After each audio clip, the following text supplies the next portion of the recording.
we developing the leadership we need for a healthy future? I believe that we can and must develop ever better leaders, because I don't want anyone to be misled. Here's a quick course in leadership development, which I've been teaching in universities and companies for more than 10 years now. In our short time together, the most gainful thing we can do is to question a few assumptions many of us make about leaders and leadership. The more we're willing to do that, the more fluent we can become in the language of leadership, and the stronger we can stand in our own personal practice of leadership. Assumptions.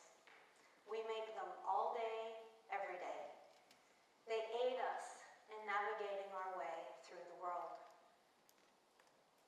Like when I go to the airport to check in for my flight, the place will be open, the QR code will work, and the other passengers traveling with me generally will behave. But our assumptions mislead us. Trying to be helpful, they offer us breezy shortcuts through an open field, when deeper understanding of a complex topic like leadership really deserves a long hike in the woods. You've probably heard about different kinds of leadership.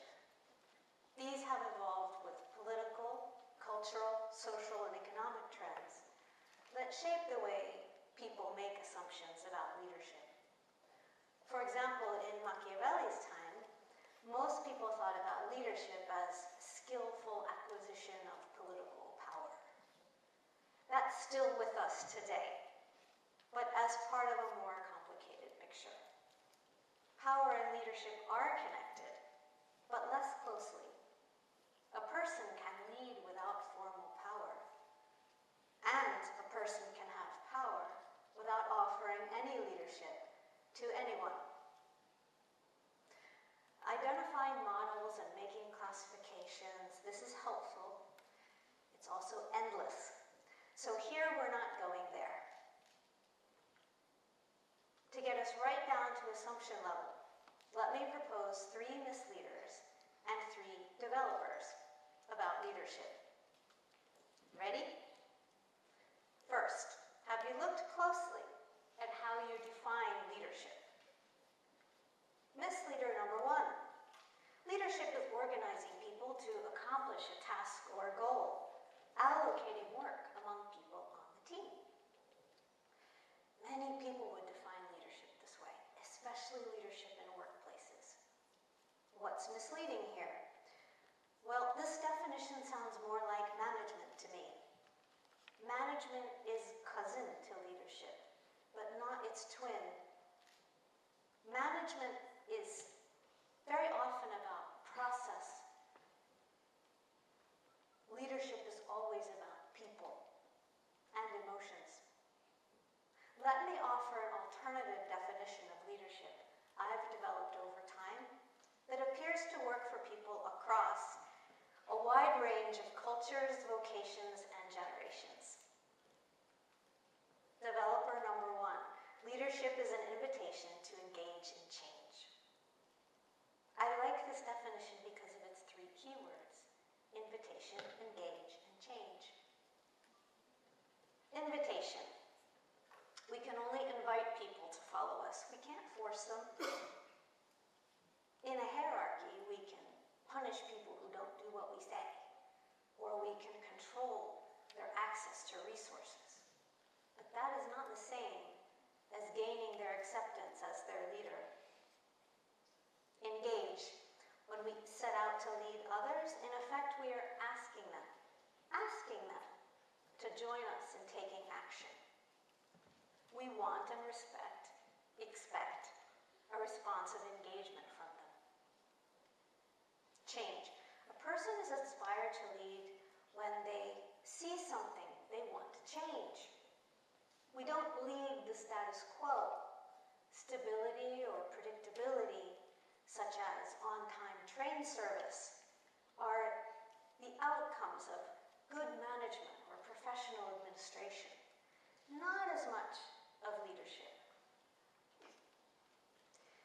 leadership isn't measurable. It eludes scalable empirical analysis and accurate forecasting. And to be honest, it's often subjective. What's leadership to some may look like manipulation to others.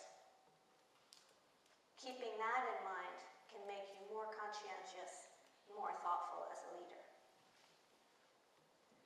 This is why direction is so critical in leadership. Direction implies movement. A leader will want to move us from one place to a new place. If the leadership is good, it will take us to a better place, a more productive, more pleasant, more peaceful place. If a person's leadership is bad, it will take us to a worse place, where fewer people are able to develop and thrive. Second, have you thought carefully about what's expected of leaders today? Misleader number 2. If I'm the leader, I need to know just what to do and how to do it. The prospect of leading often makes people nervous because they feel they have to offer a certain kind of leadership that is fail-proof and conforms with past precedent. So what's misleading about this one? Well, I'd like to meet the person who, in today's world, always knows just what to do and how to do it. That may have been possible in the process-heavy organizations of the 20th century. But these days, we are learning as we go, adapting, responding, evolving. Experience can help us, but only if we've learned from our experiences, and even then, only up to a point. Except perhaps in emergency situations, usually you cannot know in advance what kind of leadership is going to be the most helpful, produce the most positive outcomes. To figure that out, the best shot you have is to try hard to understand the people and the context involved. Developer number 2. Leadership is a relationship we cultivate with other people. When leadership of others occurs, there is an exchange, a relationship going on. The more authentic that relationship can be, the higher quality leadership and followership we can get. In action, leadership is an emotive human experience, a dynamic between leader and follower. We should all feel something. If the leader can put in the time and effort to understand prospective followers, she increases her chances of them accepting her invitation to follow. In our time, when organizations are flattening and increasing autonomy in their workplaces, leadership is a collaborative exercise. We lead through relatedness to others. We draw on the expertise of the group to get us where we want to go. We don't expect leaders to know everything anymore, but we do expect them to do a lot more than wield power. We want them to make timely decisions, but whenever possible, after inclusive perspective taking. But just because leadership occurs in the moment doesn't mean that we cannot or should not prepare. That brings us to our third misleader. Misleader number 3. Only people with certain personality traits, like confidence and charisma, can be good leaders. What's misleading about this? Well, these are very superficial indicators of leadership capacity.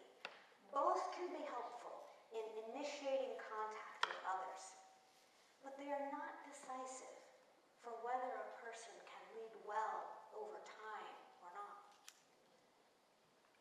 Confidence isn't strictly a personality trait. We can build it through deepening self-awareness, taking stock of our accomplishments and our setbacks, and by identifying what's most important to us. Charisma is nice to have, but it also creates an illusion of connection. A person can have so much charisma that everyone in the room feels connected to them. But charisma doesn't cultivate relatedness, and it doesn't say anything about intention.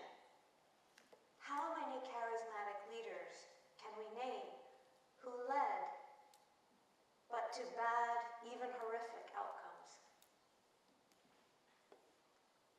Developer number 3. A person develops a practice of leadership over time. At its best, leadership is an intentional practice anchored in what is meaningful enough for you to lead for. As one of my students, Susie, said recently, leadership is a deeply personal and subjective expedition. And my former colleague, Dr. Tony Brown, used to say, leadership development is not a microwave activity. It's a slow cooker recipe. It's similar to practicing medicine or law or yoga. If it feels really easy or simple, you're probably not doing it right. Yoga is a good analogy for leadership because it takes patience and focus, and to get better at it, we have to stretch ourselves into positions that aren't immediately comfortable, but become so as we build our core of resolve and as we transcend our fixed ideas about our own capacities and others too. And like yoga, leading takes lots of energy, but it also energizes. There's nothing passive about leadership. I believe that the vast majority of people can develop a practice of leadership if they have a reason to. Leadership is hard work, so it's very difficult to lead without a reason. When I say a reason to lead, yes, I'm referring to purpose. But don't get bogged down by the seeming enormity of purpose. Many leadership talks and classes urge that we find our purpose. In my experience, being told to find a purpose is for many people a cause of stress, even anxiety. For that reason, now is a good time to introduce you to my own personal favorite leadership development concept. Take a look at these sentences with blanks. What words would you use to fill in the blanks? Think about it for a second.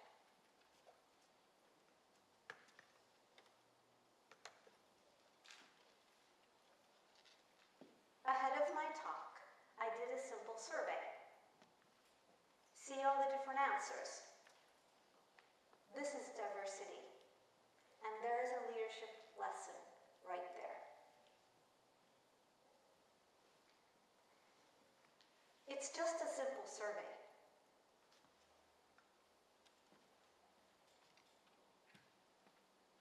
But imagine doing a much more comprehensive, deeper job. What would you really say? And why?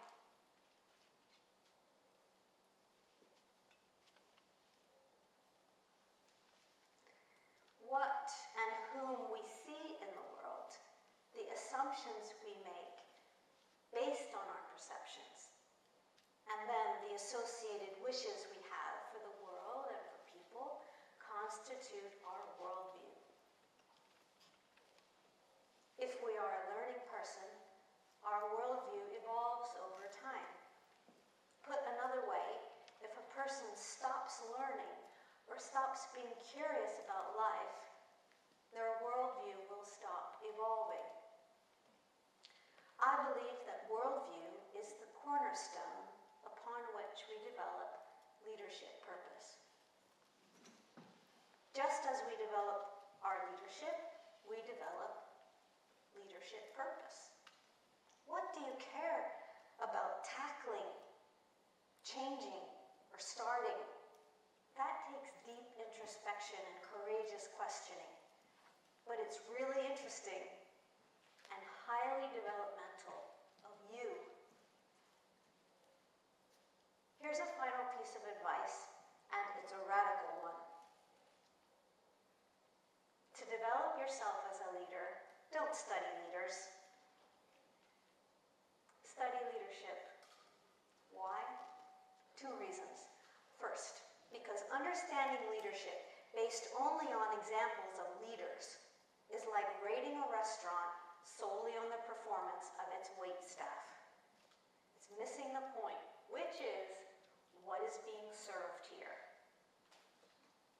I want us to focus much more on the contribution that a person makes through their leadership, with or without a formal leadership role. In other words, let's skip the leader persona thing and look for positive impact, positive change.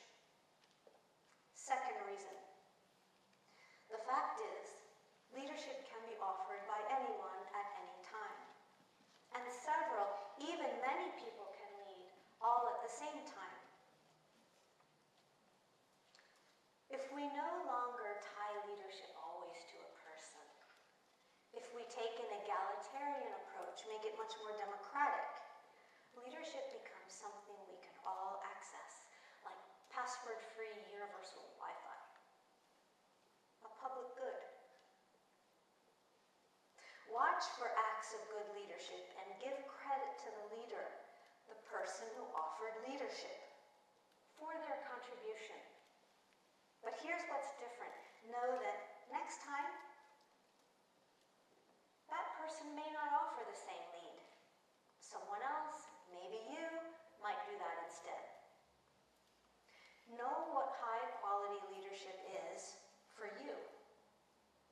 If you can get clear on this, you'll be more likely to notice it, develop your own practice of it. And very importantly, you'll be less likely to accept poor quality leadership. Because not one of us wants to be